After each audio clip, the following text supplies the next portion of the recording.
Ocean breath breathing me.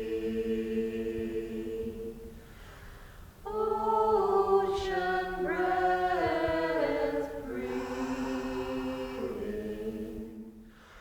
It feels like a privilege to be in that moment with a person who's dying.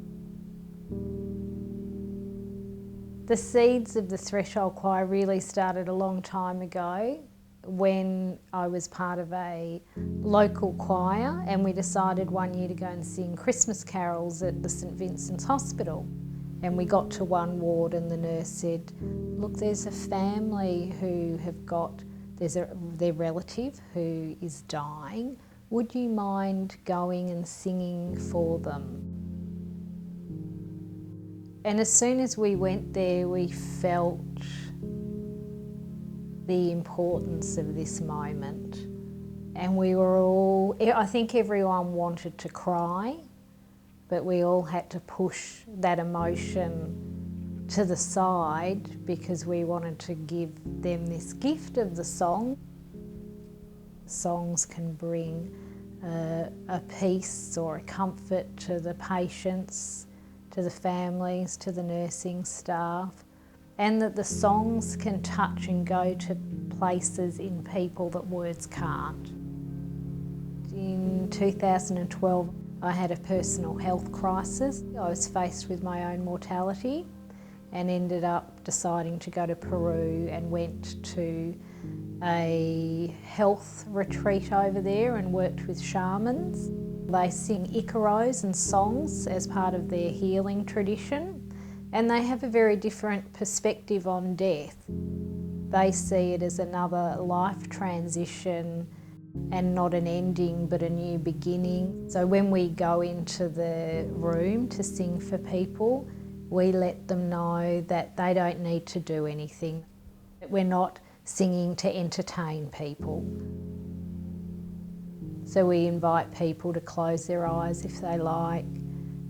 We tell them they don't need to clap, that there'll be some silence between the songs so that they can just lay back and let the song just do its work. We might not know where the music is going to and what kind of effects it's having. Often family will come out of the room. I remember once we had a little girl come out, and I think she thought we were performing for her. Her father was dying, but I just remember thinking, oh, this, will shape her experience or her memory of her father's death. The first experience we had, we were asked to sing for a woman who was actively dying, so she was in the very later stages of her death. We were singing on the outside of the room because family weren't there to give us consent to go in. Once we started singing, she went,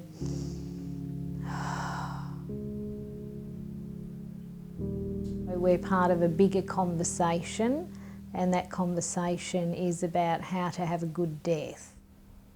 I think we've pushed death, away from our consciousness, so we have a more distant and difficult and fearful relationship with death. I think if you want to start a project or do something in your community and it's coming from your heart and it's coming from your personal experience, so that you've been inspired or moved to do something from a deeply personal place, I'd say trust that.